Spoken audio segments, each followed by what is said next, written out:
Good morning. Welcome to SOGCast number 40. This production of SOGCast is brought to you courtesy of Jocko Willing Productions and his technical staff. We're joined by Carrie Helton today. Carrie, welcome. And my name is John Stryker-Meyer. I will be your host today. And again, we're thankful to Jocko for making all this possible. In fact, we are in Jocko's recording studio in lovely downtown San Diego today. And with that, I would like to get right into our show. You know, with Mac v. SOG, it was an 8-year secret war, and a critical part of the secret war was having aviators who would come, who would take the teams into targets across the fence into Laos, Cambodia, North Vietnam. More importantly, those fearless aviators would come back to pick us up. They would pick up the Green Berets fighting against communism in Laos, Cambodia, North Vietnam. And today, there are still 1,581 Americans missing in action. There are 50 Green Berets alone in the secret war that are in Laos and Cambodia. Today are amongst those, as well as 83 American aviators. We do not have a number for the number of Vietnamese aviators who died fighting with and supporting the Green Berets who ran missions across the fence. One of the major units, unsung heroes of that secret war, was the South Vietnamese Air Force. The 219th Special Operations Squadron was attached to Mac v. SOG throughout the duration of the war. From the beginning, they had a few different names, but the ones that I was familiar with when I landed in Vietnam in May 1968 was the beloved Kingbees, the 219th Special Operations Squadron. And there are many Green Berets alive, including myself and our team, that were saved on numerous occasions when the Kingbees, that's their code name, would come back. And they were flying the old H-34 Sikorsky's, which we liked better, and they were fearless pilots. So today, I am honored to have as one of our guests, Steve Duong. And I'm using the American name because it's easier for me to say, and I don't want to mispronounce it. And we're joined by his energetic, helpful son to help with interpretation. Kevin, Steve, welcome to the show. Thank you, John, and thank you very much for having here in this conversation. Yes. Thank you, Gary. And also, I would like to say thank to, especially to Jocko. Jocko, and of course, and the SOG Recon team member. I would like to say hello and thank you for everything you serve and sacrifice for my country. Thank you and wish you well.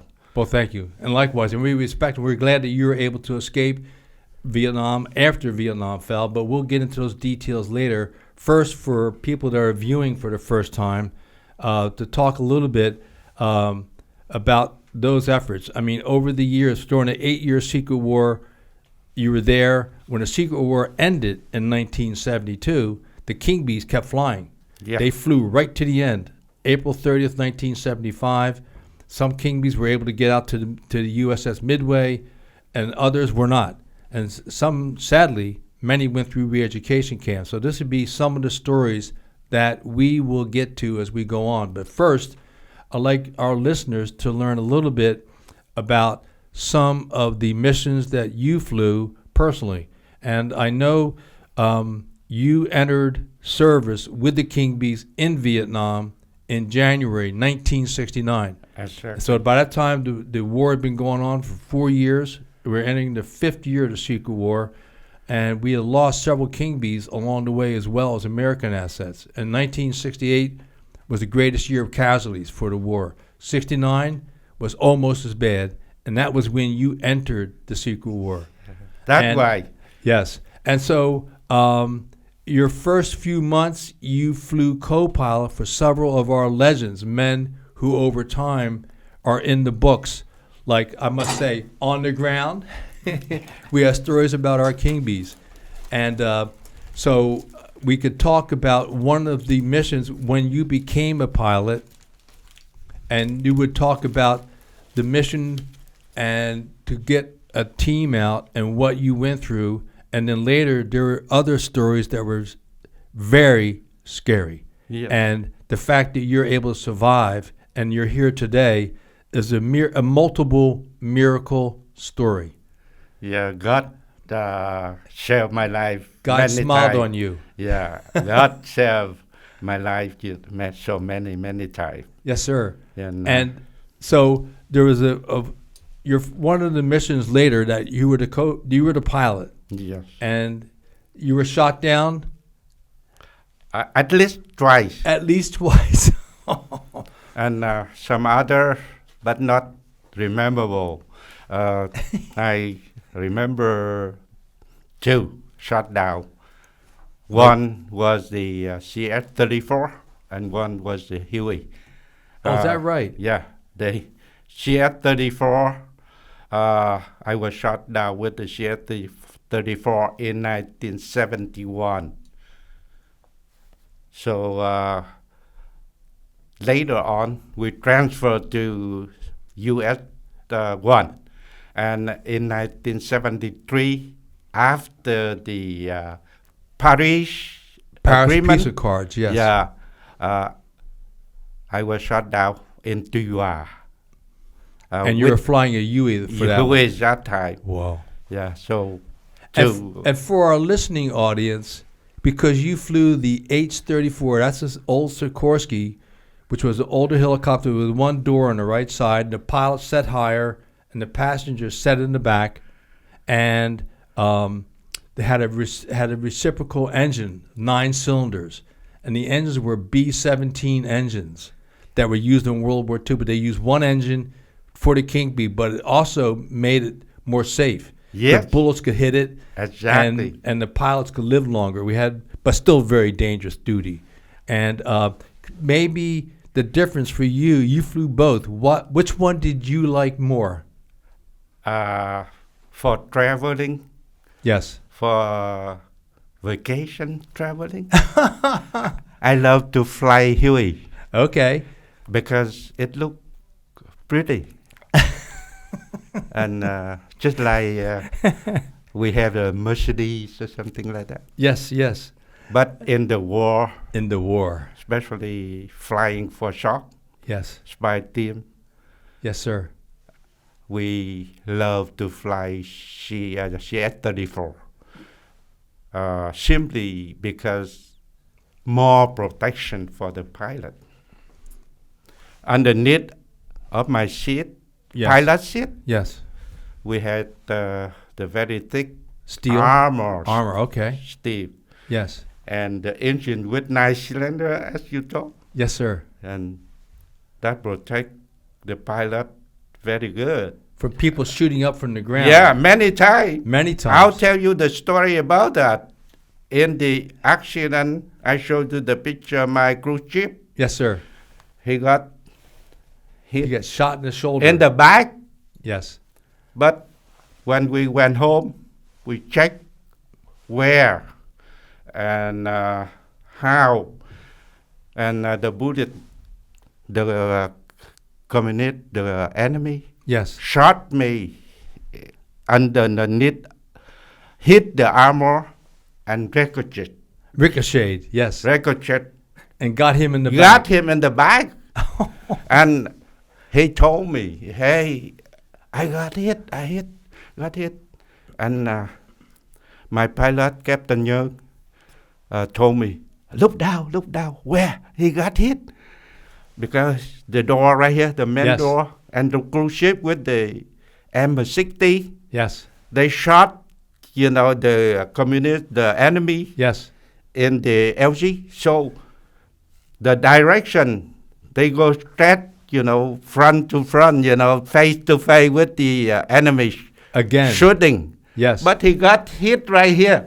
And I told the pilot, he got from here to here. And the pilot shaking a little bit. No way. From here to here, he died already. Right. So finally we flew to Pleiku. Yes. The field hospital.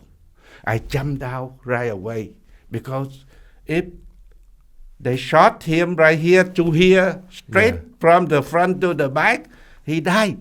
But then you saw he only had the wound. I surprised, and I used my my knife. Yes. The survival knife. Yes. I cut open his flying suit, and I saw the wound go horizontal. Not, this. Yes. From the front to the back, or from the back to the front. Oh. And I told my pilot, Captain Young, and he said, God bless us. Yes. So we very lucky. Yeah, we put him in the ambulance with two other the team member. Two team members. Got wounded also. Sure. Yeah, and they all carried to the field hospital in Pleiku. Pleiku. And we've heard stories too with the 9-cylinder engine. Sometimes there have been times when one cylinder actually got shot off, and the helicopter could still fly. Yeah. Whereas a Huey, anything happens to the jet engine, they crash. That's what I told Kevin. Yes. With the cylinder engine. Yes. If one cylinder got broken or whatever, shot, broken or something, die or what, we can still fly the helicopter. Sure. But with the semi-jet engine. Yes. In Huey. Yes, the jet engines. It's blow right away. When got hit. You finish. Yes. And also, is there anything else in your mind about the CH-34? Because there's one I have in mind, but I want to hear you first. Anything else about why you preferred the CH-34 over the Huey in combat? Oh, not only prefer, but I love that. Even I had a lot of trouble with that dinosaur. I think I call the CH-34 is the dinosaur. A flying dinosaur. Yeah. Yes. I drive on the dinosaur. Okay. So only thing I love it in the combat, especially with team SOG spike team. Spike team or recon team. Yes, sir. It's heavy and it go down fast. So we could do the rough maneuver. Like a rough maneuver? Yeah, the rough maneuver. Yes, sir. Like roll a little bit, or bend a little bit, or spiral, like the auto rotation. Right. And usually people say that the yellow leaf falling in the storm.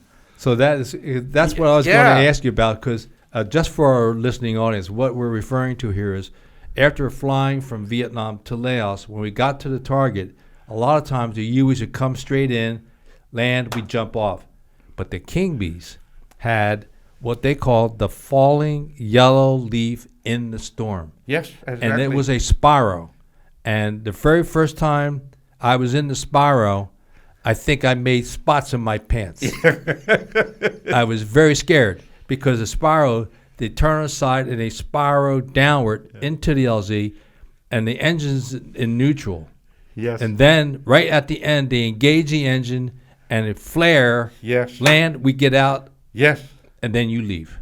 And that is the falling yellow leaf in the storm, which in Vietnamese it would be called La Vang Roy. La Yang Roy.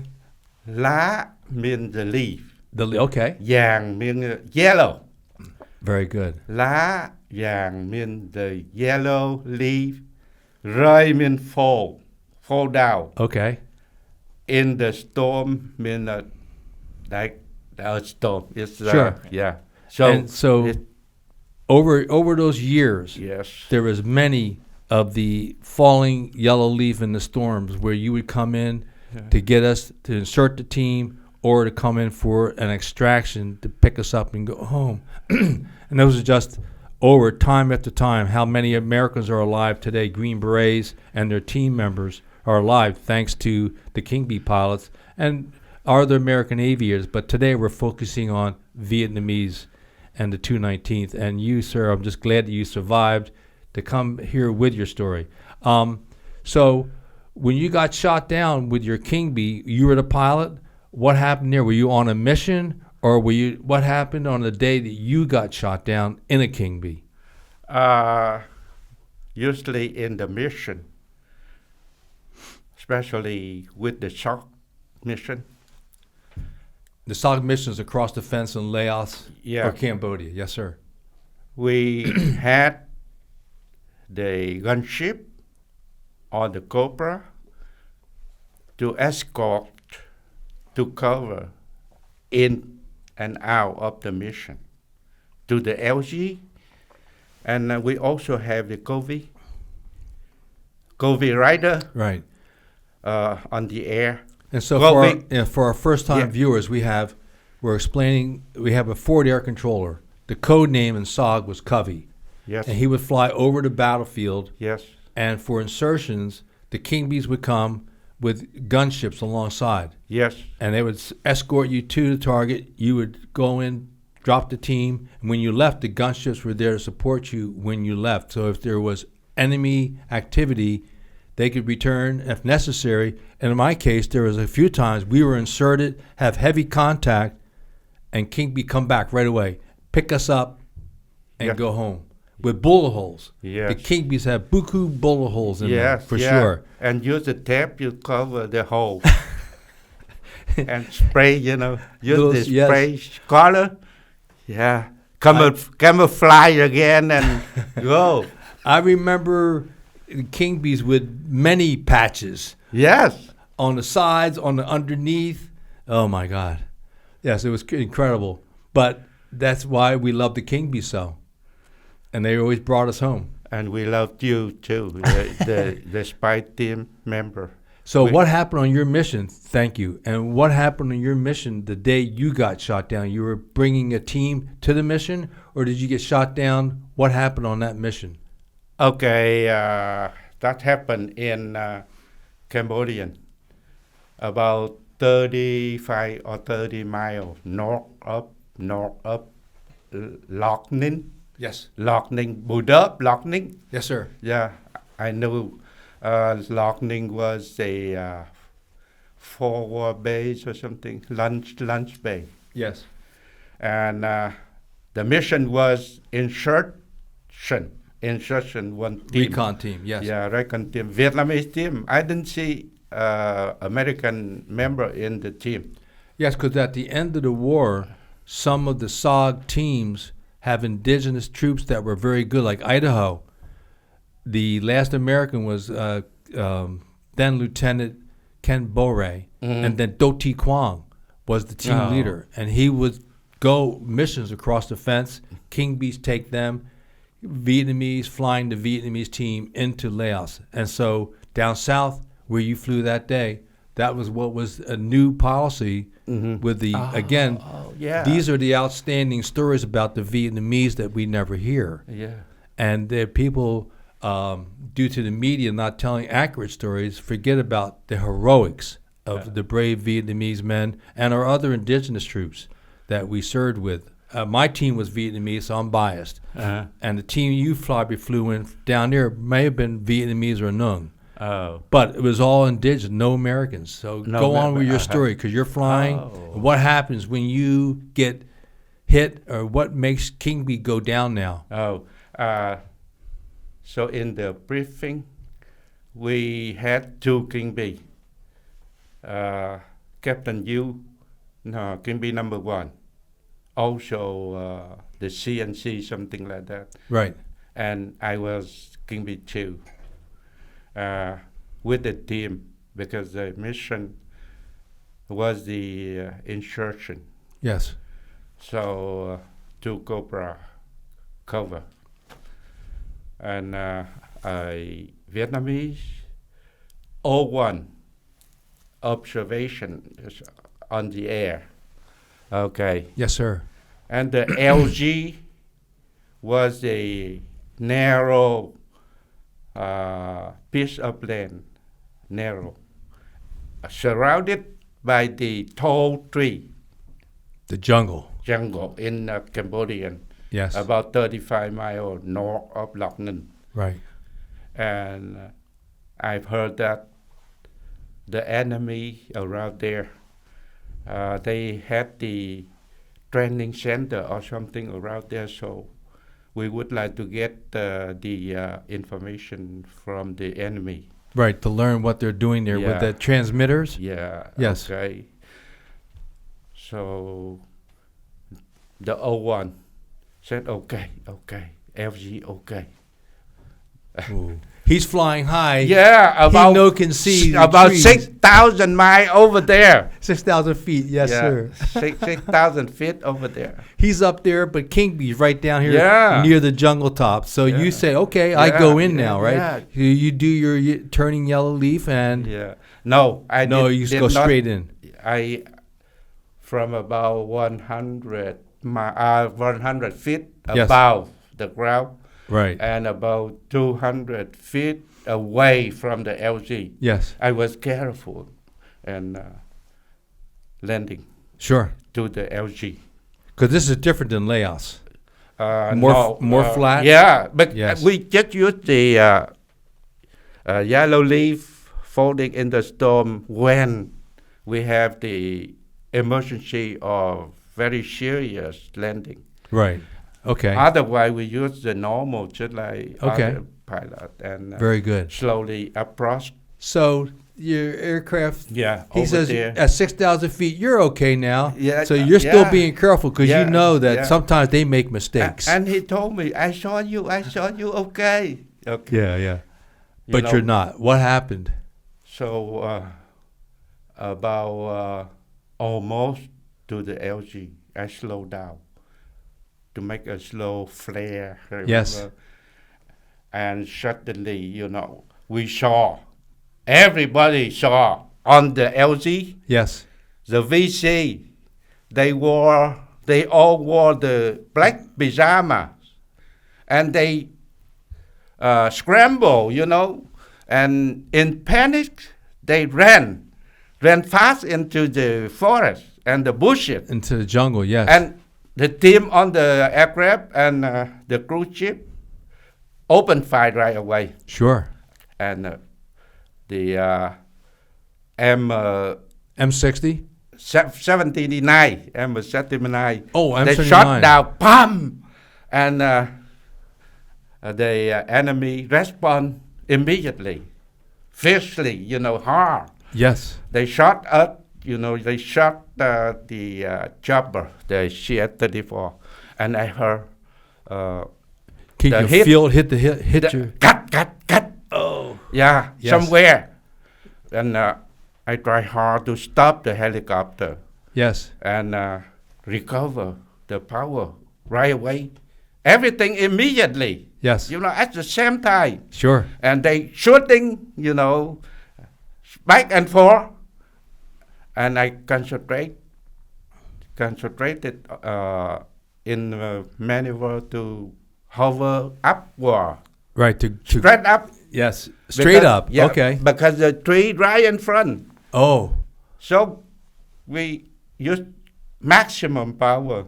Yes. And to hover. On a collective? Yeah, a collective. Yes. And also the throttle. Right. Yeah. Can you turn the throttle for maximum power? Yes, sir. And at the same time, simultaneously, we pull the collective and keep the cyclic for the helicopter hover up. Whoa! I was lucky because I did not go deep, to the ground. Yes. So just begin for flying down. Yes. Now I started to hover up, and they kept shooting me. I heard cut again, and when I got enough altitude, yes, about 40 feet or 50 something. At the hop, you're still over the trees, higher. Yeah, over the tree. Okay, very good. Yeah. Yes. I forward the cyclic and dive a little bit down, get some speed. Increase the speed. Yes. I heard again that pop again, And Ooh. suddenly, you know, my pedal, the right pedal, fell. No. Yeah, and the helicopter. Because you have two pedals on the helicopter. Two pedal. And what do they control? So people understand from the pilot, your pedals do what for your helicopter? Control the tail rotor. Very good. Okay. The tail rotor make the helicopter streamline. For example, it go like the crab. Yes. We put the right pedal, make it straight again. And if it was right, you know, like yes, this, we use the left pedal, make it straight again. Now, at the time I got shot, I put the right pedal. It still spin a little bit to the left. So my aircraft went like this. And I push hard. Didn't work, nothing. Uh-oh. You know what? Cut the power a little bit to decrease the spin, to lessen the spin. Right. And try, you know, sideways, you know, like the crab. While they're shooting at you. Yeah. Just to keep that straight. They keep shooting. But at that time, I was a little bit away from them. Okay. So I'm okay. You know, I was okay at that time. But okay. Suddenly, you know, the right pedal fell. And I looked in front. God bless me. God, you know, saved my life. I saw the swamp. You know, the water swamp. Yes, a swamp. Yes, sir. I think that the wallow. Is that the wallow? The wallow for the buffalo, you know, swimming, something like that. So shallow water, not deep. No, not deep. Yes. And I used the collective pitch, you know, a little bit control the spin. Yes. And I made the landing to the because you knew you're in trouble. Already. Yes. So now try to land in there. And I made it. And I land the CF-34 right on the swamp. And pan! The mud and the water splat all over there, you know, and the tail rotor cut the tree in the back. And the head rotor cut the tree in the front, you know.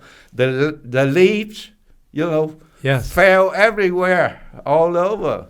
And the buffalo or the wild animal, you know, like the abandoned cow, they, in the panic, they ran into the jungle. And the team kept shooting around. Because there are still enemies shooting at that time? No. Okay. The Cobra shut them up in the LG. I heard the Cobra use the rocket and minigun. Minigun, yes. Ooh, ooh, and pan, and they shut them up in about 5-10 minutes. And then for our listening audience, a minigun can fire 6,000 rounds a minute. 6,000 rounds. That Steve was talking about is the and if you look high up when the bullets come down from the helicopter, it looks like somebody, like a big elephant, is peeing on the enemy. Yeah. Wow. But that was close. But anyways, you land. Nobody's hurt. No, not anybody hurt. Just got some bruise, you know, something like that. And your pride. Yeah. Yes, that was hurt a little bit. And you know. First time you were shot down. That's the first time I was shot down. And you've been flying for 2 years or 3 years. That was 1973? 2 years. 2 years. More than 2 years. Yes. When I was a aircraft commander. Not the Oh, that's right. Very good. Because you were a co-pilot at first. Yeah, first I was a co-pilot for a long time. Yes. And, you know, because I was there for 19 months, I met many good honorable Kingbee pilots who saved our team many times. And at that time it was Captain Tin, now Lieutenant Colonel Tin, who's still alive today in Arizona. And we had Captain Duong, who we lost a few years ago, 3 years ago. Well, now 4 years ago. And then Captain Lieutenant Trong, and then Captain Duong. And these are all men that we knew. And you flew co-pilot for some of these men who were legends for us.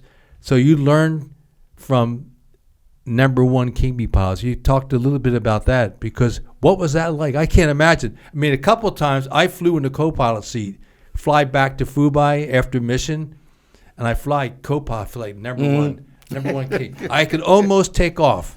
Yeah. Didn't make it. I got very close to Duong, said, no, the pedals. So he would save me so we wouldn't crash on takeoff. But anyways, you flew co-pilot. Who were some of the men who, once you got to, you're trained in the United States, you landed in January 1969, who were some of the legends that you worked with? Oh, because you knew some amazing men. In January 1969, yes, sir, I became a little Kingbee. Yeah, that means the co-pilot. Yeah, very little. TT Kingbee. Yeah. So I was flying co-pilot for a long time because I was before the last right CS-34 pilot train in United States. Yes. No more. That was the last class for CH-34s. Yeah. Yes, sir. I was one before last. Okay. So they need co-pilot more than pilot. Really? Yes. And the Kingbee is different because the pilot was in the right seat and the co-pilot was in the left seat. Left seat. Yeah. Yes, because other aircraft was the other way around. Yeah. I get very confused. I understand Kingbee. I know Kingbee #1, and they were the pilot sat. Yeah. So, beginning to be a co-pilot. Yes. And after 6 months or something like that, training to be a first pilot. Yes. And after that, we passed another test to be a AC. That means aircraft commander. Yes, sir. We call that pilot. Yes. Yeah. So, a lot of training yes. and flying to be a AC. And so you're flying with these men, Yeah. and you're learning, and you're also helping them because you learn to see what they do. Yeah. I mean, that seems like a very smart training. That's why somebody asked me why the Kingbee pilots was very good. They fly very well.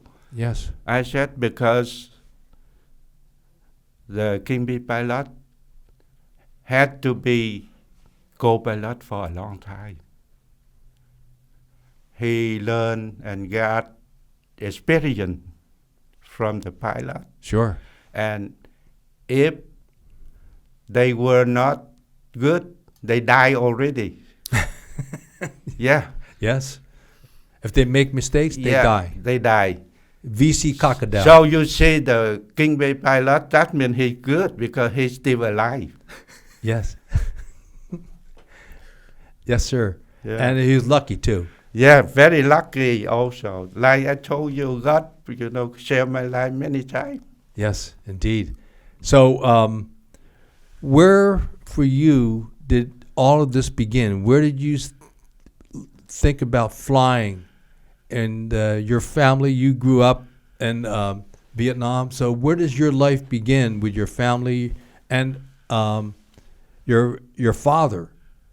How his history impacted you? And talk a little bit about that. So then we'll talk more about the story, because we got to get your story here, sir. Okay, before talking about my family and my background. Yes, you were born in 1946. That's a good year, because you and I are going to be 77 this I know. year. Yes, sir. Many. But you look better than I do. Many people were born in 1946 are very, very good. Good luck, something like that. Never die. That's what we think when we're flying, when you're on the ground. Yes. Yeah. So you grew up in Bien Hoa? Yes. My hometown. Yes. Was Bien Hoa. My family was a big family. My dad and my mom and 6 kids. Wow. And, Buku babies. Yeah. 5 boys. Okay. And 1 only girl. my sister. I am a last youngest boy. You're the baby son. Baby son. See. Yeah. And follow mama son. Yes. All the time. Okay. And about my dad. Yes. I would like to bring it up. Please. With you. It's very important. Why I against communists? Yes. Somebody does not fight against communists, but I do. I do fight communists. Yes. Why? Because of my dad. My dad was a professor, and he got paid from French, because at that time Vietnam dominated by French, and my dad worked like a teacher or something like that, and got paid from French. But in Vietnam War, the first Vietnam War, with the French? second, the first in 1946. Yes. Yeah. Because they fought the French. Yeah, and they the Viet fought Minh. Vietnam. Yeah, you mentioned about Viet Minh. Yes, sir. I would like to, as I know, somebody know different a little bit, but I know. For you and your family. Yes, my family and I know about Viet Minh. What is Viet Minh? Viet Minh was a Vietnamese like the group of Vietnamese association or something like that. Yes, they did not like the French, and they wanted the French to go home. Yeah, and they got all Vietnamese together, not only communists. Right, North and South. North and South, every people. That's why my dad, who did not like communists, but my dad worked with Viet Minh. Sure. Because he was a nationalist. He had pride in Vietnam, and they were tired of the French after over 100 years of the French abusing the Vietnamese. Yeah. Yes, sir. My dad learned a lot about communism and communism. So he said communism and communists are not good at all. So he kept away from them. But especially in 1946, everybody had to get together with... Right, and again, just for the record here, the World War II officially ended in 1945 with the signing of the peace treaty in September of 1945. And prior to that, some of the Vietnamese had asked then President Truman to not have the French return. Mm-hmm. So, and President Roosevelt, who died before the war ended and President Truman took over, Roosevelt never told Truman, we agree with the Vietnamese people. Don't let the French go back. Uh-huh. Truman did not understand. World War II ended. There were treaties. They returned. The French returned to take over. And to add insult to injury, the French used some of the Japanese who had dominated in Vietnam. Mm-hmm. So during World War II, some of the Vietnamese fought with the OSS against the Japanese. Mm-hmm. World War II ends, then the French come back and they add insult to injury by bringing back some Japanese to help them fight the Vietnamese in Vietnam. Yes. Then the Viet Minh comes together. North and South, there are communists, and that's a small part of the Viet Minh movement against the French. And so finally, by 1954, the final battle, Dien Bien Phu, the Vietnamese conquered, and the French, they left with their tail between their legs. The U.S. government has supported the French, and when they left, the Americans stayed. North and South was divided, the South was democratic. They didn't want communism, and the North immediately began sending people south to try to influence to take over South Vietnam. Exactly. And this is where your dad had fought with great honor, and then I can't imagine balancing all that, raising a family, fighting with the Viet Minh against the French, and now 1954 comes. Would like to tell you a little bit before that. Sure. In 1946, as I told you, every Vietnamese joined Viet Minh fighting against French. They want French out. They wanted French out. So my father worked with Viet Minh, but sometimes he did not obey them. He did not follow them because he did not like communists. Sure. So later on, he began enemy of communists. Communists want to get rid of him. No kidding. Yeah. So in the battle in 1946, one night in the battle, the communists shot him in the back. In the back. In the back. Like the cowards they are. In the back. And my dad got wounded, but he survived. And his man hit him, saved his life, and hit him in the fishing boat, a small fishing boat, because my hometown have a river a long way, to the war zone or something like that. And they hit him in the fishing boat, small ones. He brought my dad home. Wow. And after that, my mother hit him again in the enclosed room, the small room. My family did not let anybody know because French looking for my dad. And the Viet Minh. And Viet Minh. The communist Yeah, Viet Minh. searching for my dad, Wow. And at that time, my family had very difficult situation.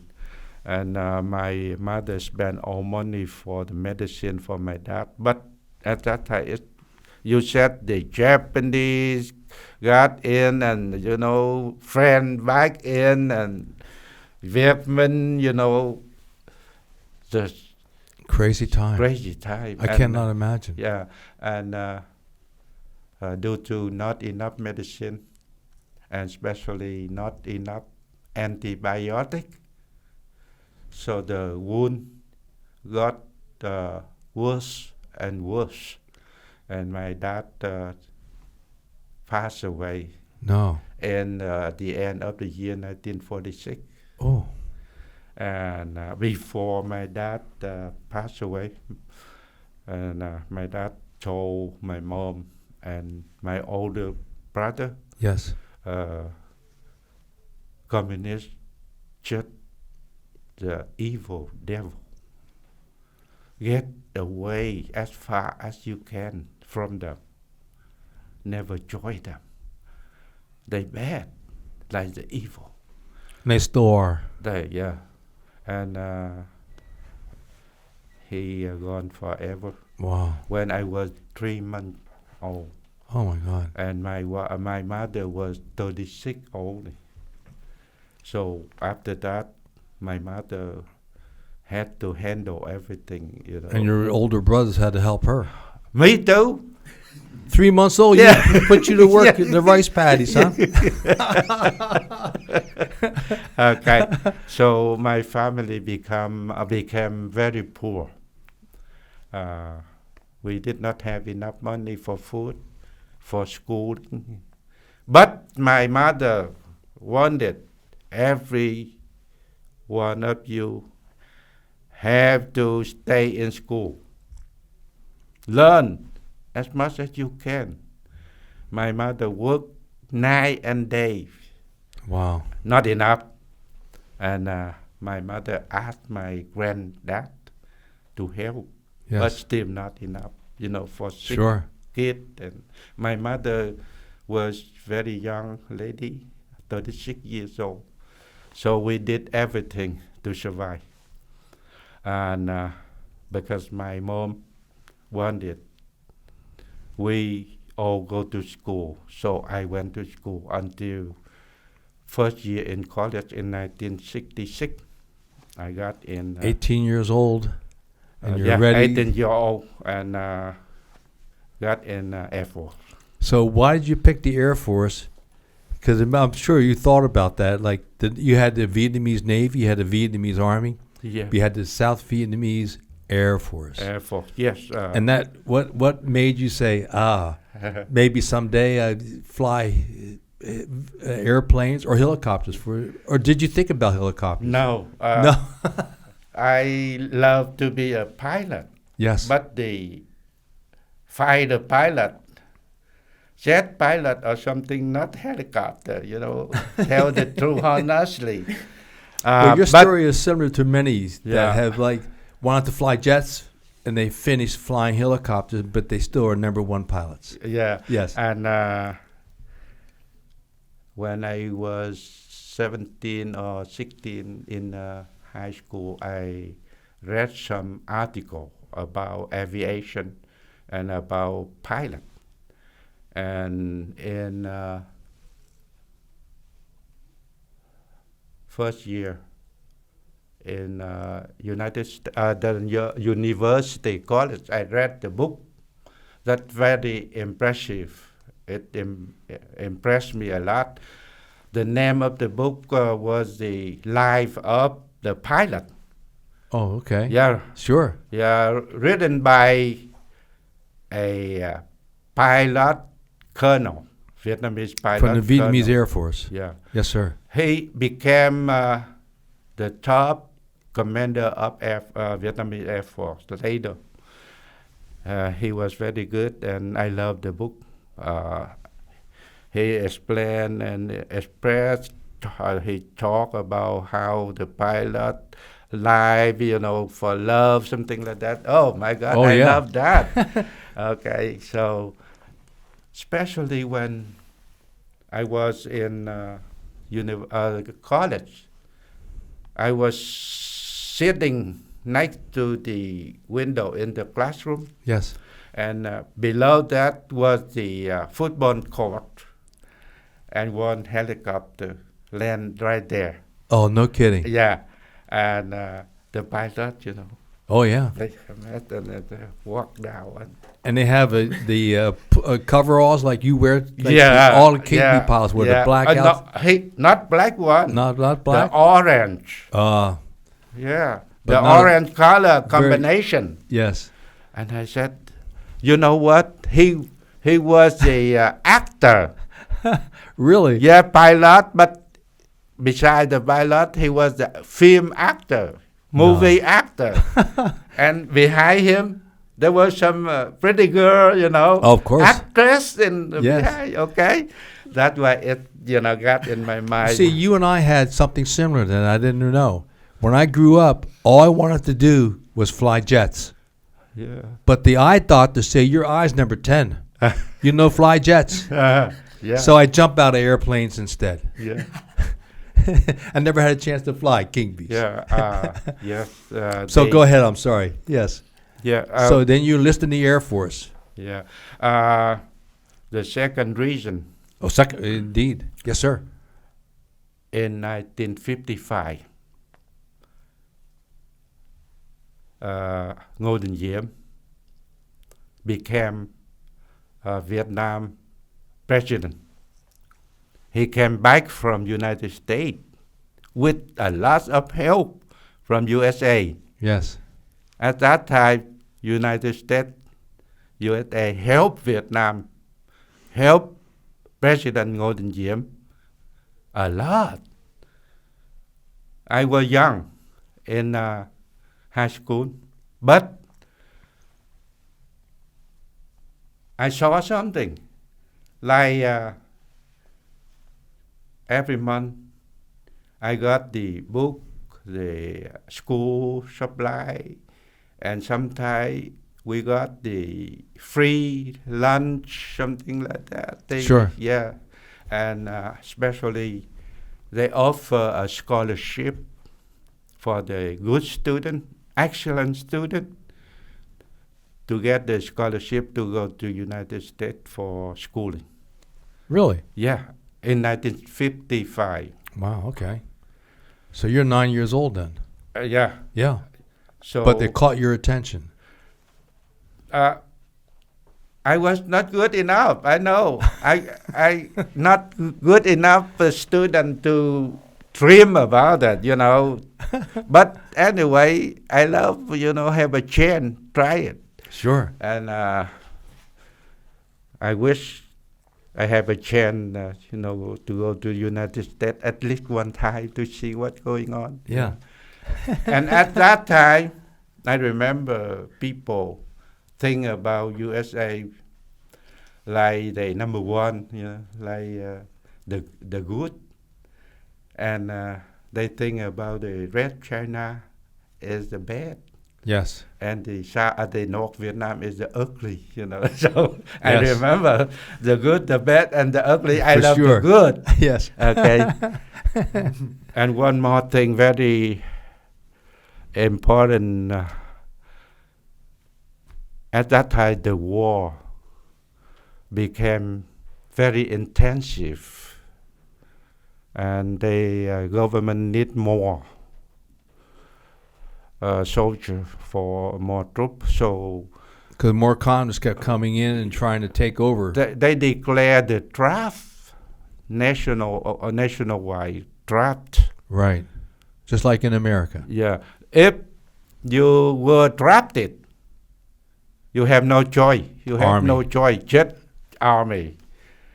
And at that But they had the Vietnamese Marines too. Yeah. But so anyway, you get drafted, that's where you're going. Yeah. Nothing about South Vietnamese Air Force. And especially if you volunteer at that time, they had the offer. If you volunteer to be Air Force pilot, you're going to go to United States for training.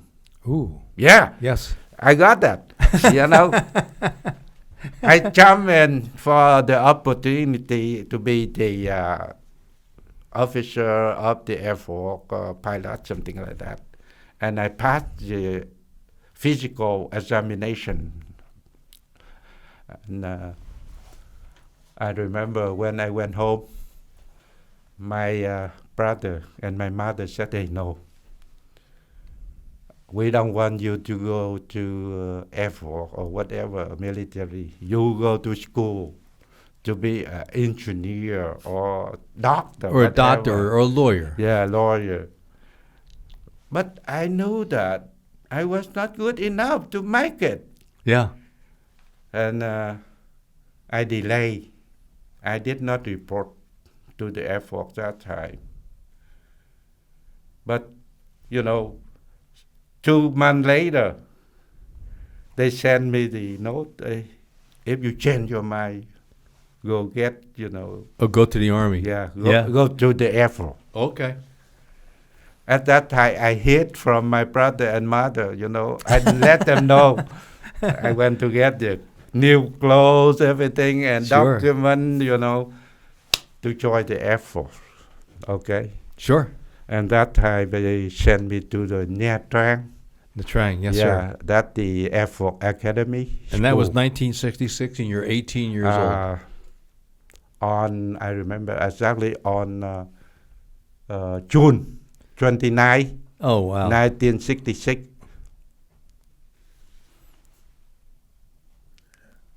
In Nha Trang. And you're in. Yeah. Left the school, left my family, got in there.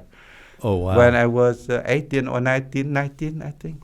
66, 19 years old. Yes. When you go to the United States, because in July 1967, you arrived at the Lackland Air Force Base. Then you went to Fort Walter, Texas for 5 months where you trained to fly a TH-55? Yes. What is that? That an ugly helicopter or is that an airplane? helicopter look like the egg with the tail. Yeah. Yes, Yeah. egg with tail. Yes, Yeah, I see that picture very have clearly. the tail on the egg like that.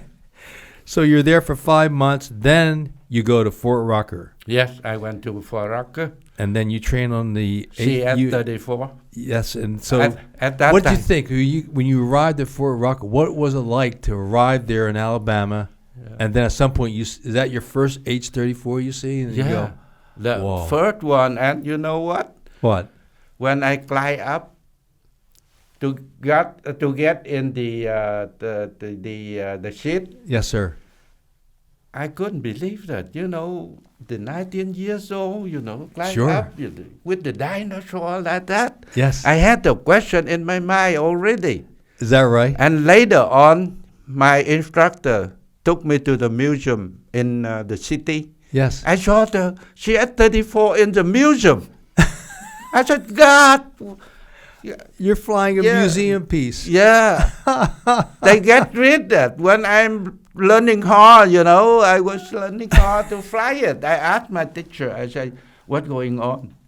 He said, they need you for that dinosaur in the Vietnam War. They need you a lot, so try to learn. So, and again, just for our listening audience, by 1967, America has much more involved. By 1965, we had the first battle of the Ia Drang Valley, and the effectiveness of helicopters, both as troop transport and as gunships, were first started then. So by 1967, the Army, who's training people, and the Americans are going with the Hueys, but for the South Vietnamese Air Force, for the special missions you are doing, you were still flying your dinosaurs, Yes. the H-34. Okay, so what was it like trying to hover for the first time? Because I tried, failed. Captain Duong saved me beaucoup times. I got lots of trouble at. You got into lots of trouble. No, the first time, I learned how to fly TH-55. Okay. Yeah, the egg with tail. Yeah, the Yes. egg with tail.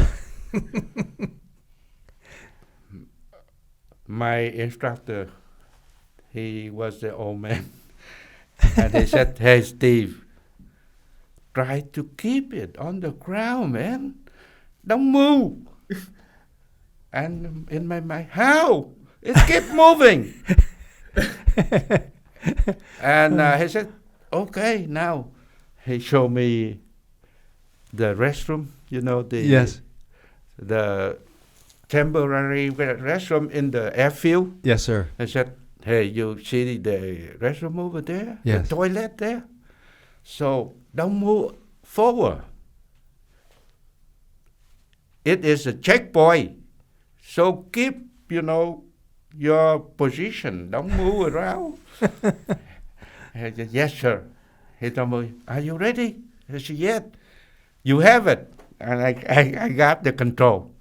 I try to keep it on the spot, Yes. They keep moving up. Go to the restroom. And my instructor pulled it back. "Hey, keep it on the spot." Right. Again, move to the restroom. And my instructor, stopped the helicopter. "Hey, now, take up and go to the restroom and come back." And I remember one time, the S-55, after that, I was flying good, Sure. I was okay. And the teacher let me solo. Ooh. Okay. But let me just say one thing, because for our audience, people don't understand the cyclic is so sensitive. Yes. Like we see in movies with airplanes, they go down, they go up. Helicopter, you don't do that. You just think about it, right? Yes. It's very sensitive, and you're collective, you move more, but the cyclic is so sensitive. Yes. Correct? Correct. That's why the challenge Yeah. is just there, because if you think Yeah, I that's go right why, now, you it go should right. Rock and roll, Rock and roll, yes, sir. Yeah, rock and roll. And a little bit about the S-55 before I go to another thing you asked me. I was glad. Teacher said, hey, now you okay to solo? Yeah. Okay. You did it. Yeah. And in the airfield in Fort Walter, the tower over there, I try contact with the tower. Yes. Before I took up. Yes. And my teacher worried about me, you know. And he came out to my helicopter, the S-55. He knocked the door. You know, I concentrated to make the solo, you know. Yes, of course. And he looked at my face, and maybe I worried too much. Yes. And he said, hey, come down, man. Like, he calmed me down. And he take it easy. Before he left, he told me, hey, you repeat after me, okay? See you later. See you later? Yes. I said, yes, sir. No, you have to say alligator. Alligator. And after a while, crocodile. Oh, after a while, crocodile. Yeah. Okay. See you later. After a while, crocodile. And he said, what you say? And I pull my microphone up here and I talk to him. After a while, crocodile. And he said, okay, good. And he left, closed the door, left. And I wait a while. I said, tower, I'm ready to take off. No answer. I wait a while, maybe 4 or 5 minutes. I look at myself, you know, the microphone up here. So, okay, put it down and call again, and took up, and I passed it. Oh, very good. Yeah, and at that night I had the solo party. Sure. I did not know my classmate, you know, hold me up and throw me in the swimming pool, you know. Oh, very good. Sure. Okay, yeah. Yes. At that time, my wing have one more half. Before solo, I had only one half. And after solo, I have the full wing. The full wings. Yeah. Oh, outstanding. Wow. And the question you asked me about CF-34. Yes, sir. Did I have problem with the hovering? Yes. A little bit, not much like the first time with the egg roll, you know. Yes. and at that time, I was about 20 years old. Sure. And what did you think of the H-34 the first time you flew it, flying the Dragon? How did that feel? I mean, it must have been really exhilarating. I felt it too heavy. Oh, is that right? Yeah, like the, you know, like the tank or something like that, not the aircraft, you know. But and when I learned how to make a auto rotation with the CF-34, it came down so fast, scaring me. And so just to our audience, for auto rotation is when the aircraft loses power. Helicopter pilots train for how to descend downward without power, and the phrase is called auto rotation. When the air coming up rotates the blades without engines. And you have to pilot it and try to control it so when you land, you do not crash, but you're able to land. If it's a hard landing, it's better than just dropping out of the sky like an egg. Yeah. Or a rock. we got to practice a lot. Yes, you had to. Yeah, and we had to check out for that. Not everyone, you know. Sure, could do it. I remember one time with the dinosaur, I was teaching the new pilot, new co-pilot, something like that, to do the auto rotation. Yes. The control in the CF-34, it has the, you know, collective pitch. Yes, sir. And in front of the collective pitch was the throttle. Yes. You just turned the throttle for gas, right? Yes, sir. Turn up and down to get the airspeed up and down. Just like a motorcycle. Yeah, like the motorcycle. This was but the left but hand. left hand instead. Yes. And at the same time, you increase it. You have to pull the collective pitch at the same time. Otherwise, the RPM Yes. will, overspeed or whatever. So this one is the troublemaker one. At the same time, you control the gas and you control the pitch of the propellers on top. And yes, sir. And another thing related to the pedal, when you increase the power, the aircraft have the tendency to spin. So you have to kick the pedal to make it streamline. Yes. That's why, in my accident, yes. it landed the crap. Okay. So do auto rotation first. We roll it, the throttle, to the idle. Okay. So the idle kept the RPM right there. Yes. And no more RPM up and down. It stay there. And you use the rotor blade speed, have the leap, land to the aircraft. Whatever you go to the LG. And before the LG, you had to flare to stop the aircraft first. Otherwise, you hard landing. So the aircraft is spiral. Yeah.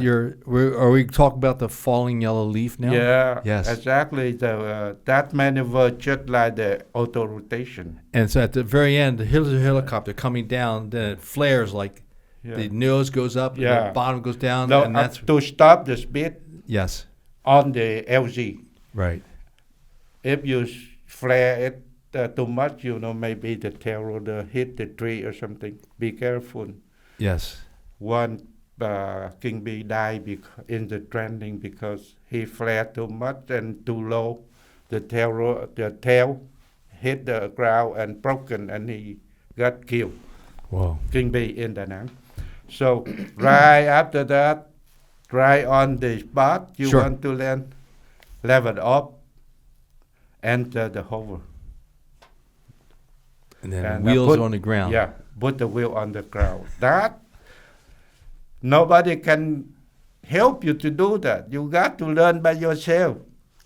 And you're high up with a Kingbee because you're like maybe 8 to 10 feet off the ground as a pilot. And your strut, your front two wheels are struts. They're like about 10 feet. Yeah. So you have some distance. You have to judge that, get used to that distance. With the strut and the wheel also. Yeah. So you learn that by yourself. You estimate it. Otherwise, you make accident. Right. Okay. So in 1968, you graduated. Did you get thrown in the pool again with another graduation from the H-34? No. And you got promoted? Yeah. After I complete the program. Yes. I was promoted to the second lieutenant? Second lieutenant with one flower. One flower, yes, indeed. And I came home with the one flower officer, Yes, very proud flower. Yeah. Earned the hard way. You know what? No, what? I tell you one thing about what I felt. Before I went home. Okay. Even we knew that we go home. Yes. In the war. Dangerous. But we were so excited to go home. We didn't care. Okay, we can die in the war, but just go home. Sure. We did not want, to stay too much in United States anymore. So excited to go home. And you wanted to go back to the war, defending your country against communism. Yeah. As a pilot. As a pilot and fighting. Outstanding. Yes. Fighting. Courage. Were other of your family members, did they get involved in fighting in the war at all? Do you know? I had 4 brothers. 4 brothers. 3 of them in the military. Wow. Except one because his eye, he had problem with very bad near eye, so he did not get in military armed force. but other 3 and I was 4. Wow. We all in army and military. Yes, sir. Armed force. So they were in the Army while you're flying? Yeah. Okay. Yeah. And so you come home, 1969, you get assigned to the Kingbee Squadron 219th. Right away. Right away. And this is, of course, we have your hat here today, sir. Yeah. The proud 219th Kingbees. Yeah, I tell the truth, I'm very proud about the 219th Squadron. I stay with them all my career in there, more than 6 years. Yes, sir. With the squadron. Sure. Somebody came in and go and went away, but I stay all my life in flying life in the 219th Squadron. And so when you first started flying the first 6 months as co-pilot, by 1969 we had CCN, which is based in Da Nang, CCC, which is based in Kontum, with launch sites at Dak To, yes, and then CCS down south. And Bang Me Thuot. Bang Me Thuot. And so where were you flying at that time with the Kingbees? Everywhere. Everywhere. Yeah. No kidding. Because we saw Kingbee pilots who we got used to seeing on a regular basis. Maybe by 69, then they rotated again. How often would they rotate from CCC, or would it be a daily assignment? You go in, they say, today you go Da Nang, or today you go Bang Me Thuot, or you go Da Nang? Depends on what they need. They say, hey, we have the group, they call detachment. You go work for CCC.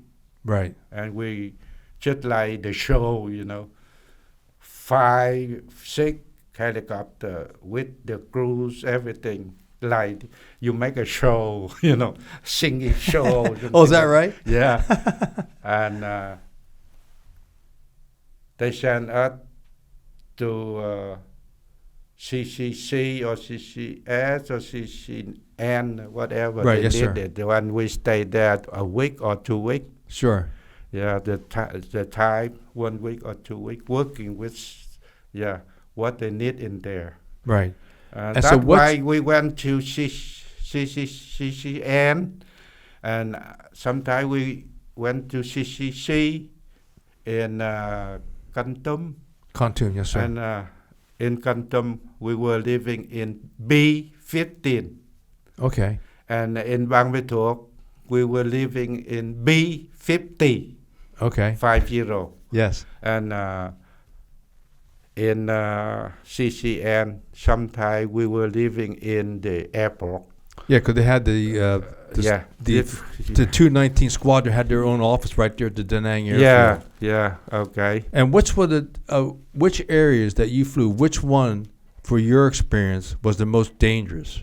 Or the one you felt was worse because of the mountains, the weather, or, I don't know, you're the guy that flew them all. This funny, I tell you, it's funny. Funny? Okay. No, it's funny. Yes. My answer is funny. Oh, funding. Funny. Okay. Where? We used to fly in the mountainous area, like Ngoc and center, CC Ngoc, CCC. And Kontum. And CCS. Yes. We had a lot of mountain. In Laos, yes, sir. Yeah. And North Vietnam or North DMZ. Vietnam, everywhere. Yes. But when I had the mission with Saigon, no mountains. No mountain. That's scary. Me too. Yeah. So they wanted me to insert a team. I couldn't find any bushes to put them in. And when they called, they said, hey, emergency. We had the contact with the communists. Yes. And the LG, just the paddy rice paddy.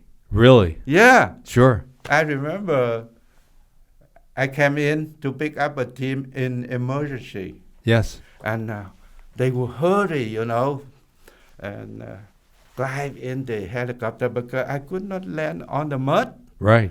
So they hurry in, and the last one, my cruise ship say, okay, take off. I took up about far away, 50 yards or something. They shot, with the AK. Threat. You hear the bump, bump, bump.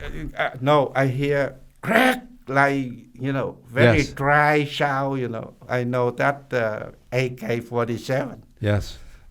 And I try to pick up, fly the helicopter up there to the air, and the gunner, he said, stop it. I surprised, because the last one, muddy, so he slipped and he dropped back on the LG again. Oh, no. And I got mad and I got shocked, I pulled the radio trigger and I say, fuck it, he died already. And, I supposed to talk with the cruise ship in Yes. the intercom. Yes. But because I pushed the trigger too deep, Yes. too strong, so everybody know. I say, fuck it, you died. And Oh, no. I had to come back Yes. and Pick him up. pick him up. And He make your helicopter dirty with mud. no, he got wounded. He he Ooh. couldn't walk, but just a sprain or something like that. Yeah. Lucky. All mud over there. Otherwise, he got trouble. So that's the funny, huh? Funny That is answer. a funny But story. anyway, the most dangerous is in Assau. Oh, yes. Assau. Astral Valley. And to the south of Assau was Paston. Paston in the south. Oh, Boku VC. And then you have many, and then after 1968, by 69, when you're flying, there's more anti-aircraft coming. Yes. You have the 12.7s, the 37 Mike, the 23 Mike. Yeah. Oh, I got shot with the Psalm 7 in the last accident in Bangladesh, when you're, okay, and I survived. so SAM 7 is a anti-aircraft rocket or a missile that was used to shoot down jets in North Vietnam. Yeah. And so we could go, so you're flying your Huey out of Bambi to it, and a SAM 7 hit your helicopter? Not hit my helicopter, but hit my gunship helicopter in front of me. And No. they shot me too. But they both missed. One go right in front of my eyes, in front of the bubble, and one go under my aircraft. Whoa. And both missed. And one hit the gun number one, hit right in the exhaust and explode. And the broken roller plates and all kind of broken pieces and Yes. black snow flow to my eyes like this. Wow. And they kept shooting the small gun and minigun also. Some hit got in my back of the helicopter. I cut down the power, dive to the ground. Sure. Yeah. What was your altitude at that point when they opened? That about 80 feet on the ground. Because Bambi Yes. there were a lot of plantation of property. So we know that the communists, the VC, they had a lot of anti-aircraft gun around there. Because at that time, Bambi already fell. Really? Yeah, and we had a mission with the... So it's like around March 1975. yeah. Okay. March 13. Okay. March 13, 1975. We had the problem right there. Wow. And so the SAMs, you're at 80 feet off the ground. They still shot SAMs at the hill. Directly hit. Really? That's why we was flying low level Yes. to avoid them. Yes. But they shot and directly hit. That's amazing. I never heard that. That's why, you know, they missed me. Yes. Because I was flying low level. If I had the high level, it may follow the hit, and that, sure. Yeah, they call that the hit charm right. missile. Right. Oh my God. Yeah. So from here, maybe we should go to. You took us there quickly, but 1975. Maybe we should go here because that's another major part of the story for your life. Yes. And you also had that mission near the end of the Vietnam War. Yes. Because by that time you had 2 or 3 very close friends that you had been flying with. You were all pilots together. Yes. And maybe you could tell me a little bit more about them, because near the end you had one of your most emotional missions for you. Yes. Was involving your 2 friends. Okay. This is the picture of the gun one, Captain Hung. Yes, sir. Captain Hung? Yeah. Okay. H-U-N-G. Yes. I had a Hung on my recon team. Different Hung. And he hung out with us. And this guy, Captain Son, S-O-N. Yes, sir. Okay. They all same time with me. Yes. We went in Nha Trang Academy School at the same time. Went to United States for helicopter training at the same time. Went back to 19th Squadron almost at the same time. 1 or 2 months different. Right, okay. We were very close friends. Sure. Even in the war, you know, we were very dear friends, okay? We call each other chú and anh. That means young brother and old brother. Okay, Yeah. sure. For example, I call Hồng. Hey, chú do something for anh. Something like that. Okay, very close. And we were flying together many times for a long time. Yes. 69 to 75. Wow. Almost 6 years. And they were both flying with the 219th, running and flying for SOG support. Yeah. Wow. And Captain Hồng became the gunship flight leader. I was the slick flight leader. Right. And Captain Song was the training flight leader.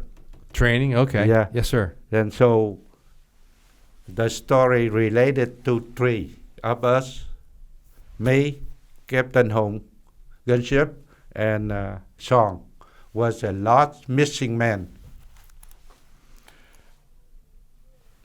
In March 1975. Yes, sir. Ban Mê Thuột was lost completely, except one regiment of the infantry. Infantry, yes. Yeah, at B-50, B-50 I told B-50, you before. yes, sir. B-50, Mm-hmm. the CCS before. Yes, sir. They located right there. They said, hey, no surrender. Even communists surround them. They said, we will fight to die, to death, you know, something like that. Sure. And on May 10, 1975, communists all over Ban Mê Thuột. Sure, and also at that point in time, again, for our audience, April 30th, 1975, Saigon fell, and that was the official ended the war for the Americans. And most of the Americans left, but you all were still there. And now there's more communist army, North Vietnamese army, overrunning your country. Yes. And that's what you're up against on May 10th. Or May, was that day? May, well, it was May 1975. And so take it from there, because I wanted to just keep that context. Not May. I'm sorry. March, not May. May is everything done. Okay, so that's why it's important to get Bang Mae Thuok yes. completely lost on March 10. It's part of the fall. Okay, so this is March 10. March 10, Communists Bang Mae everywhere. Thuok lost. Yes. And the accident to me Yes, sir. on March 13, Okay. 1975. It wasn't Friday. It was like March 13th on March Friday. 13, I surprised about that. I didn't know. Yes. I do not know about But that. either way, it's tragic. So take yeah. it from there. I'm sorry. So after the detachment was overrun, this guy lead 4 more escaped from the detachment, and they ran into the jungle. 3 pilots were killed right away in the detachment because When they're on the ground or when they're flying? on the ground Okay. at night. Right. The communists overran. Right. Okay. Very good. And after 5 hours or something, they found again them, and they couldn't do nothing. They ran away. But this guy with 5 people ran Escape and evade into the jungle. Yes, sir. to the jungle. That was Son? Sean. Yes, sir. Captain Sean and 4 more. Yes. Now they in the United States. Okay, and I got the mission. A regiment, I told you, they want to die to death. Yes. They located in B50. They stayed there. So about a week or 10 days, no supply, no medevac. So wounded and die body over there. They needed immediately to resupply ammunition, food, something, and pick up the wounded soldier and the dead people. Yes, out. sir. Yeah. So I got the mission. Number 1, home. Gunship, go ahead. Sure. And number 2, gunship in the back of me. They sandwiched me in the, sandwiched Sure. me in the middle. And you're flying a Huey now. Yes, Huey. sir. And one more Huey, Mr. Long was number 2. Huey J. Chase ship. J ship. Yeah, because And my commander was CNC. Okay. On way up there. Way up in the sky. Yeah. Yes. Okay. And the chase ship was designed just to have an extra helicopter there just in case. Bà có nhớ nói là cái ông Hùng á với cái gunner của ông là 2 thằng volunteer. Okay. It's very emotional yes, sir. story. Sure. It's a long one, but I would like to bring it up because Well, that's why we're here. yeah, We want to hear that story because people have to hear your side of that story because it's not been written, and that's why we're here today. So you're flying, you've got the gunships supporting you, and Hung is the lead. gunship. You're the lead, Slick. Yeah. Son is on the ground. You're en route to the target. What happens? Yeah. And if you have to, we can take a break. In the early morning, Yes, sir. we heard that one jet fighter bombing Bang Mae Thuok to cover the regiment fighting in there. Yes, sir. He got shot down, and the pilot bailed out and reportedly missing. They couldn't find him. And about afternoon, we got in the area. So we talk each other, hey, we fly low level. Right. To avoid anti-aircraft or SAM, SAM-7. Yes, sir. So a lot of plantation around the area in Ban Ma Thuột, plantation after plantation. So we were flying about 30 feet or 25 feet above the tree. Sure. In the location. Yes, sir. Of the Regiment 53. At that time, the Lieutenant Colonel Ann, like Captain Ann, you know? Yes, sir. Lieutenant Colonel Ann, yes. Commander of the regiment. He knew me because I worked for him a lot. And I told the Hồng gunship, hey Hồng, I keep silent because I don't want him to influence me. So you contact with him in the FM. Right, FM radio. We modify on the VSF, that means very high frequency. Yes, sir. Okay. We had the Highway 21 from Ban Ma Thuột to Nha Trang. At that time, 5 helicopters from Kingbee, since they up there for 2 gunship and 2 slick. We approached the location of Regiment 55 from northeast to southwest. Yes, sir. On the west, communists and the Ban Ma Thuột downtown communists took the whole thing. Wow. So we went this way to avoid over them. But about 5 or 6 miles from the target, we saw, everyone saw the bunker and the trenches and the, new digging, stuff. Yes, on the ground, more enemy activity and weapons. In the plantation. Yes, sir. Along with some rice paddy and low hill with the grassy bushes, everything.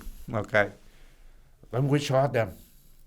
And Shinji, hey, they all over there because he was on a high altitude, so he saw more than us. Yes. But finally we saw, and Gun 1, I saw them. And he turned around, and I turned around, follow him. And he, from the east to the west, he shot minigun, and they shot back. Absolutely. Gun 2 behind me, Yes. I shot some rocket on there.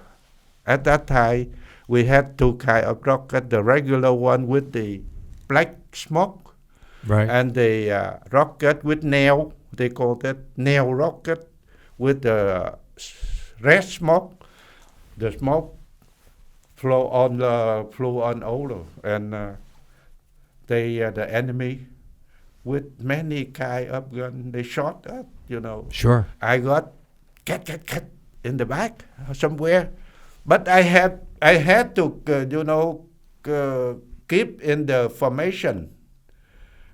The second tour, when the Gun 1 turned around, in again. Look, at that time, I saw my airspeed about 60, or almost 60 knots only, slow. Yes. With the turn like this, and we turn like this, and one SA-7 hit home right in the SOG. Oh, man. And it exploded in front of me. I pay attention and focus completely on his aircraft. Sure. I did not know what's going on to me, but a second one, SA-7, went in front of my eye like this, and the J ship Yes. yell in the radio, Sam. That happened like this, not. Yeah, because you saw Hung, what happened to him. And then this is a surface-to-air missile 7 that the Russians had provided to the communists in Vietnam. You mean Hồng? home. I think he was killed. Yes, of course. Because his airplane exploded about 30 feet on the top of the tree, Right. That means about 70 feet or something from the ground. Yes, sir. Okay. And about me, he already exploded. And I cut the power to dive to the east because the west, all communists. I flew to the east and dive to the ground to avoid, machine gun or something. Yes. They kept shooting me. Okay. When I was on the ground about 5-7 feet on the ground, away from them, I flew up again. When I had about 1,500 feet on the ground, I called home. Hey, home, are you alive? Hey, home, you hear me? Are you alive? Where are you? I hope that. Yes. Just hope, Sure. In my mind, I thought right away, I thought that if I cannot rescue him this time, no other chance, because the war over, and you could see it coming. Yeah, they coming. Yes. Just like that. So I called him a lot on the survival radio. The York 10. Yeah. Yes, sir. Yeah, ultra frequency. Yes. And nobody answered. Oh. I stayed there about calling him about 15-20 minutes, and everything quiet now. They don't shoot us, anymore because I was away. Everybody got out of the area. Yeah, you were out of the range of the out of the SAMs. range. I think not that much, but away. And after I thought I tried to rescue him. Otherwise, no more chance. If he is still alive, Sure. And I turned back to the area. When I made a turn to the west again, get into the area, and my cyclic stuck. You guy up intermittent stuck like this. It check. I shake it, it checked me back, Yeah. And I thought, hey, the cyclic trouble, that means the hydraulic pressure. Sure, your hydraulics could be going out. Failure or something like that. Yes. I move away, back out. And it's okay. When I back out, it's okay. What the hell? Yeah. I go back again. I turn back to the area again and calling, Hong, where are you? Where are you, Hong? Yeah. Are you okay? You still alive? Something like that. I call a lot. And I got in the cyclic stuck again. I shake, and, it's, like, yeah, like the hiccup. Yes, like a hiccup. I went out.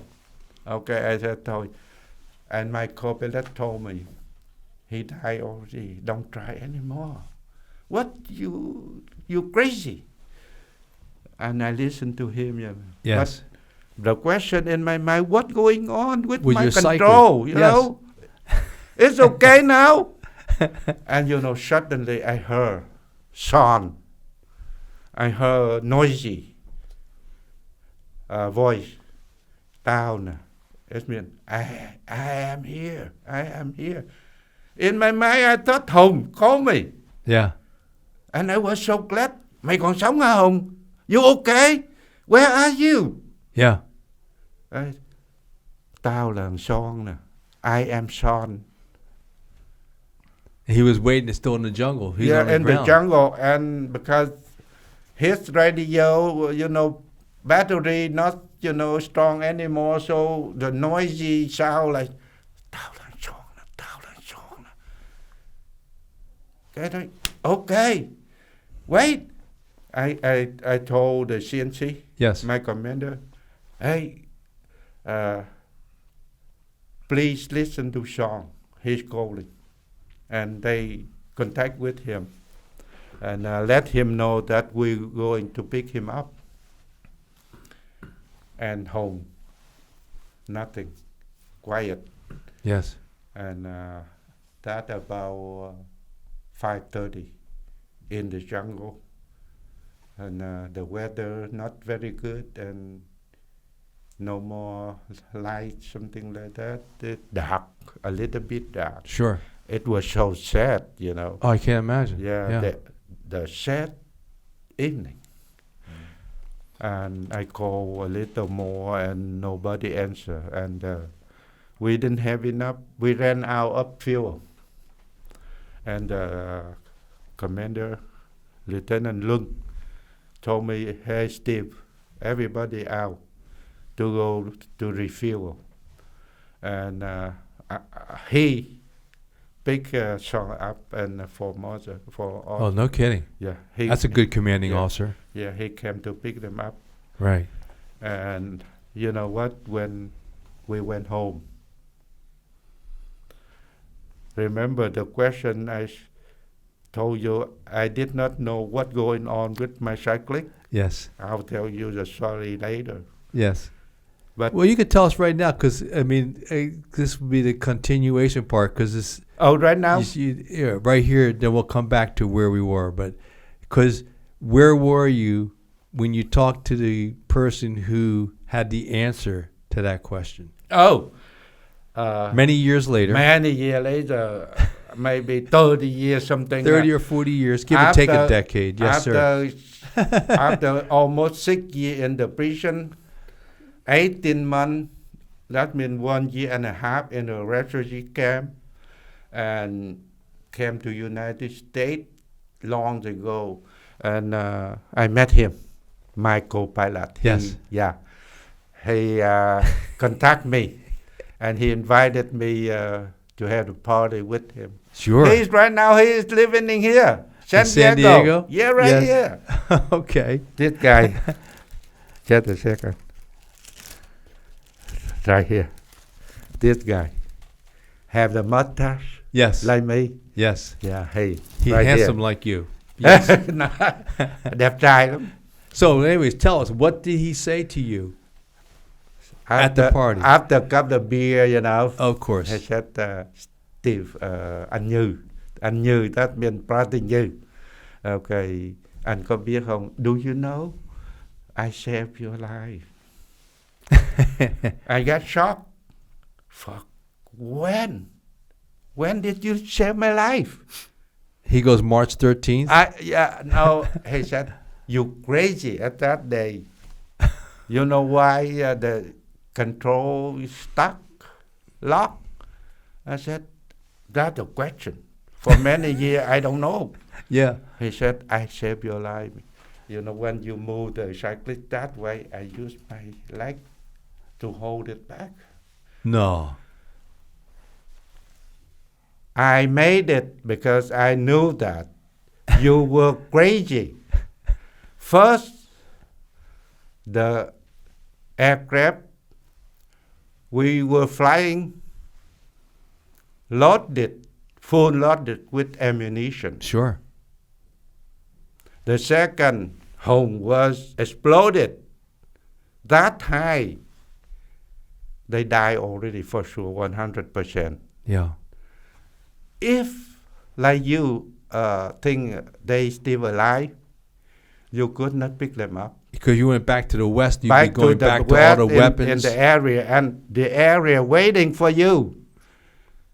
The anti-aircraft and all kind of weapons waiting for us. We died together. That's why he kept so he saved your life. On the cycling. Okay. And he's living in here. Sure. So let's get back to 19... Oh, sorry. I do want to interject real quick. Bà phải nói là cái ông Hùng ok. là ông volunteer. Ông không có cần đi cái thì ngày bây giờ bà nói là bà muốn nói mà tại vì mà cái ông mà cái gunship, cái ông gunner của cái ông Hùng cũng là volunteer luôn, hai ông. I don't understand. Okay, he would like to know because I told him a story already. So now he mention about something I did not tell you. I Yes. told him I'll tell you later. But right now, in the mission, we got shot right now. Yes. Home and song. Okay. The day before the mission, Right. On March 12th. March 12th. Because March 13th, he got shot Yeah. down. Yes, sir. In the squadron, I was the man to assign flying. I Schedule. prepare. Sure. For next day's flight order. Yeah. Yes, sir. Next day flying schedule. Sure. I remember in Nha Trang at that time it was very hot, and because the overran couple of days before, we missed many pilots, like Captain Sean in the jungle. 3 more died right away in the battle. Right. And we lost a lot of pilots, Sure. In the air and on the ground. on the ground. Then some on the ground. And I came in the squadron early and tried to collect the pilot, something for the flying schedule. And about 5 o'clock, I complete the assignment for next day. And Captain Home came in with the motorcycle. I remember the red one. And before he entered, he called me, "Hey, chú các phi lệnh xong chưa?" That means you have the flight schedule ready. Right. Chú means young brother, something like that. Yeah. I look at him and say, "Hey, go home. You don't have the schedule tomorrow. No flight for you. Tomorrow I will go fly CNC. You will do the job, Sure. flight assignment." Yes. So we go home. He said, "No, I would like to know what about Sean and people in Ban Ma Thuột." Wow. Take care of his brother. Yeah. Yeah. And he worry about, and he would like to have information about people from the Ban Ma Thuột detachment, who died, who still lost, missing something. And I said I did not have any information, okay. And about half hour later, Han, the co-pilot for Home, came in. I told him, "Hey, Han, you have the leave for 15 days because you just came back from Ban Ma Thuột detachment. Yeah. Stay home. Take it easy. You have 15 days on leave." You know what he told me? "I know, anh Như, with me, brother Như. I know. I come in to, I would like to know if any information good about the detachment in Ban Ma Thuột. I think they got to big trouble in there. Who died, who's still missing, something like that." Yeah. Okay, so I had some, drink, Coke or something with them and talking. Yeah. And another pilot, another flight leader came in. He was flying that day. He looked tired, and he put the helmet on the table. He said, "Steve, anh Như, ngày hôm nay, today, in flying, I've heard that 5 people in the jungle around there. Right. So please arrange tomorrow. We have enough fuel. After mission, we hunting for road mission people in there. I've heard between Ban Ma Thuột and Đà Lạt, Đà Lạt, Right, yes, sir. somewhere over there, okay. And Home, Captain Home, heard about that, and he laughed. He told me, hey, let me go. Big song. Sure. Yeah. So the bottom line was he volunteered He for volunteered. the mission that he could. That Now he I paid have to change the ultimate price. schedule. Right. And when we talk, we laugh a little bit, and Sure. commander, my squadron commander came in. He asked me, what's going on? Because at that time, everybody said, because mission people, mission pilot, everything. But he heard we laughing. He said, what the hell you guys laughing? Yeah. I said, we just have the information about song and 4 more in the jungle right there. Sure. And he said, hey, you, Steve, tomorrow you go to fly slick leader. I'll fly CNC. Now I have to change everything. And Captain Home, Yes. volunteered to fly Gun 1. And Dương Đức Hạnh, that means the guy just came from Ban Mê Thuộc. He volunteered to fly co-pilot for Captain Home. Wow. Back to Bami to it. Sure. And the gunner, one gunner, Nghiêm, he volunteered also. Only one, Sure. not volunteer, so 4 guys in the gun 1. All 4 guys died at Ban Mê Thuộc at that time. No kidding. Were shot down. Yeah. Okay. Let's see. We big song and 4 more back. And you know what happened after that? When I came back to the squadron, almost night time, I thought I didn't want to go home because home Sure. house, just next to my house. Ooh. In the morning, we went in the squadron together. Sure. We went to fly together. Now, only me come back. I did not want to see his wife. Oh my God. Yeah. What I tell her if she came to ask me where is home, I cannot lie to her. Tell the truth. He died or he was shot down. It hurt her a lot and hurt me also. Sure. After 6 years of flying combat together. Yeah. 6 years. So I stay in the squadron and my commander, he found some whiskey, Yeah. He sat down over there and we did not talk any.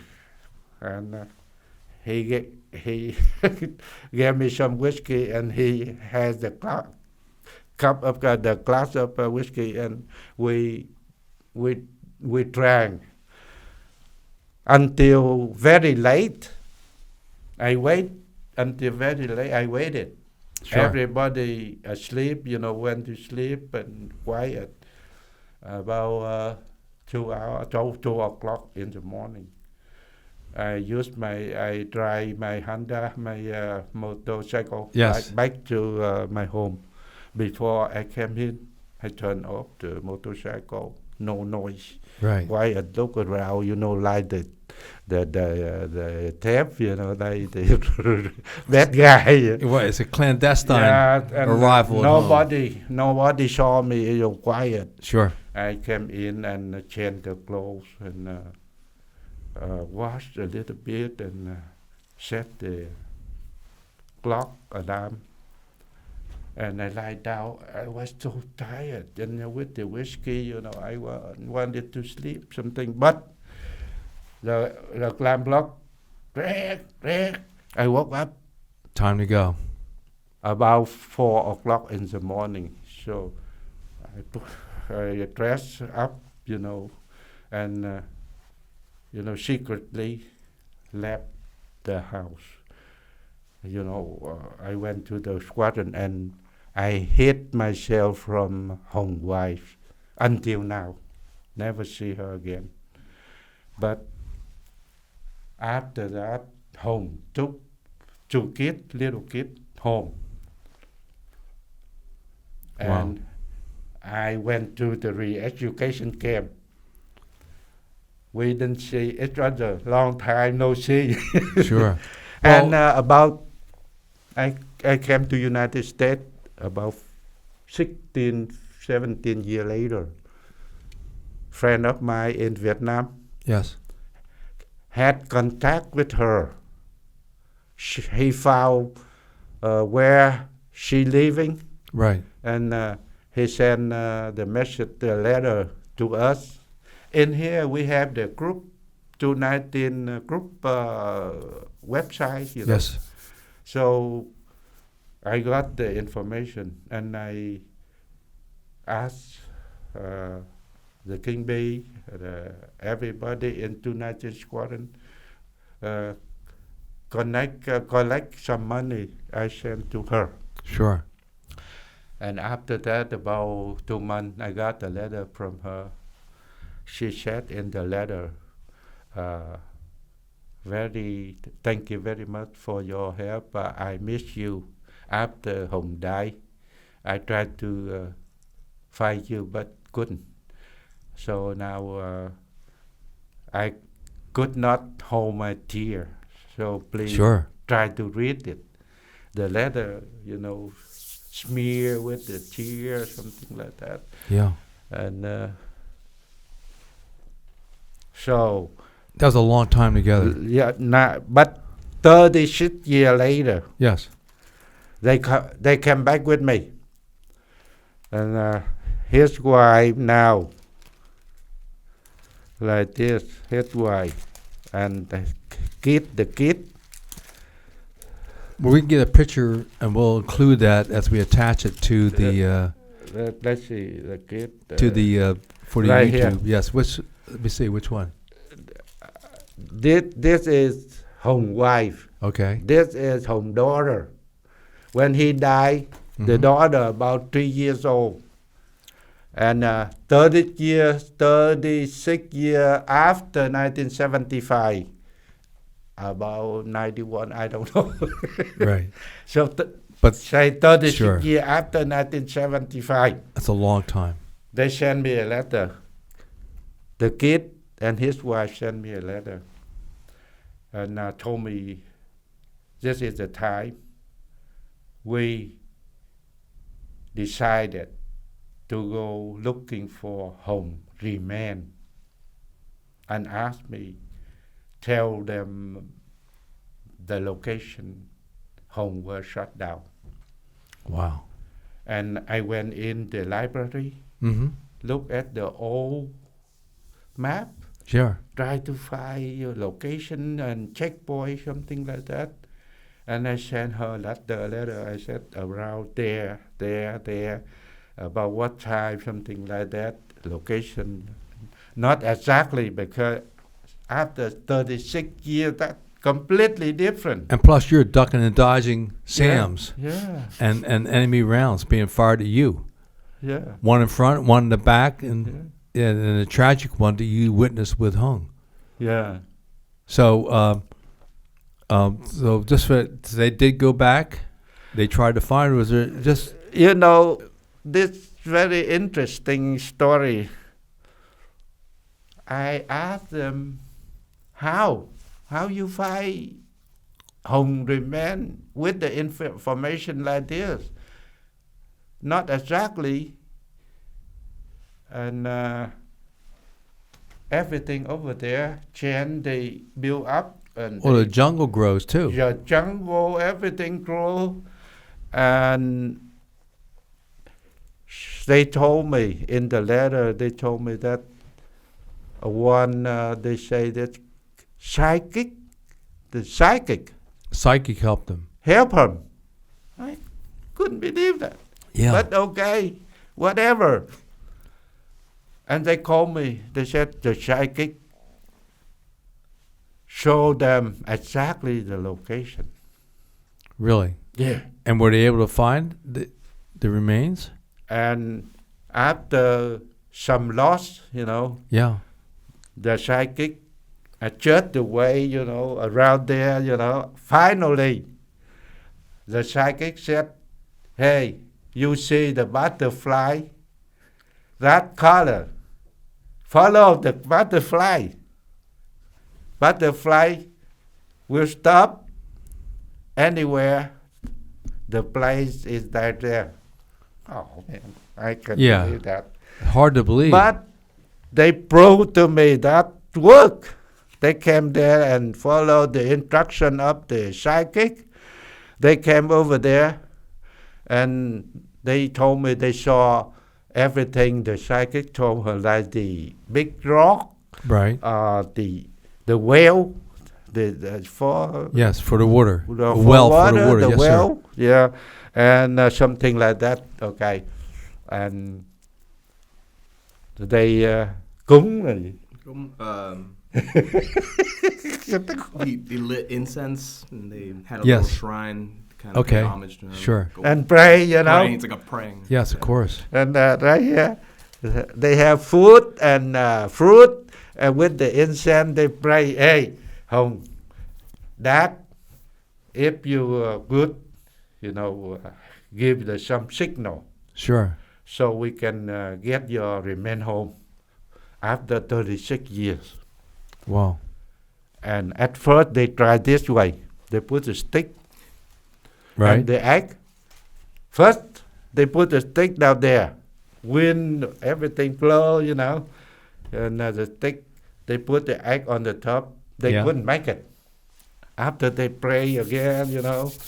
And they took the picture and sent to me. That is the egg on the stick. Right. No falling. And something else, you know, they believe right there. Yeah. Home remain right there. And 3 others in the flying cruise right there. Sure. And they dig.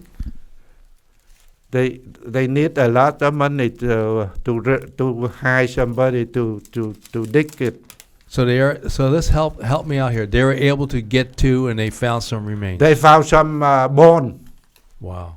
Right here. After dig, you see the long way to dig. Yes. I can't imagine. After 36 years. They found some bone. Sure. And I asked them, bone with the dog tag? They said no.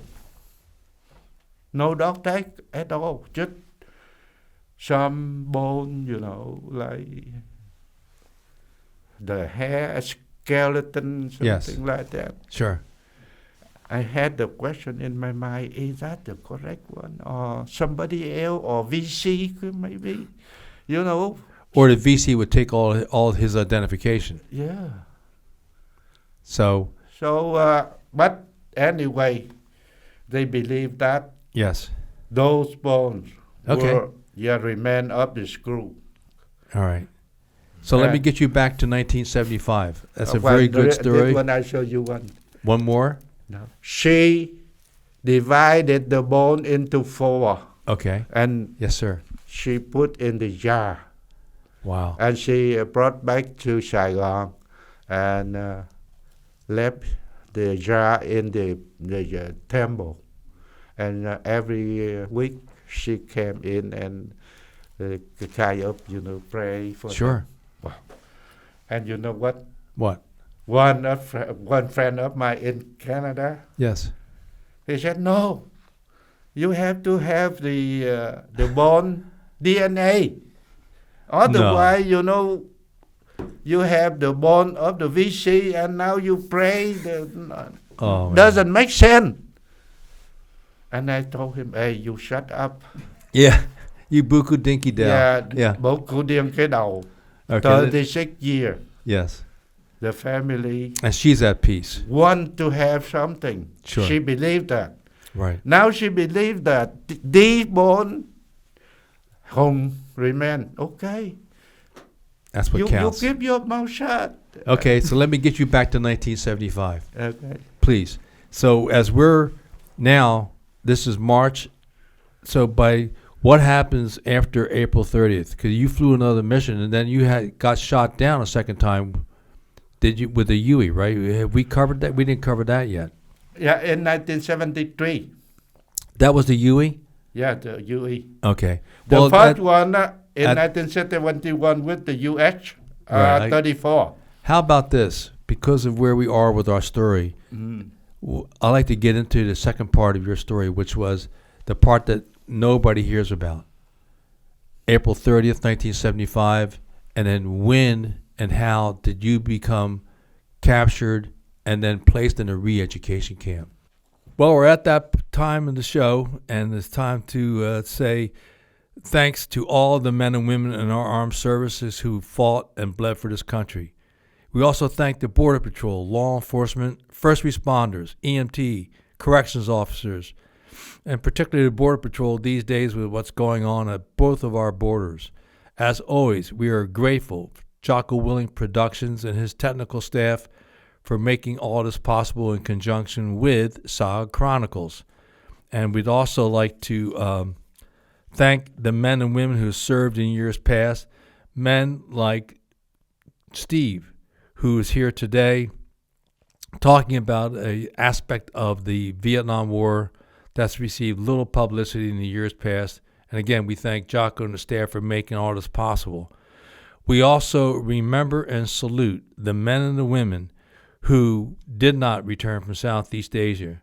Today there are 1,581 still missing in action. That includes 50 Green Berets that from the Secret War, the 83 aviators that died in support of the teams on the ground during that time.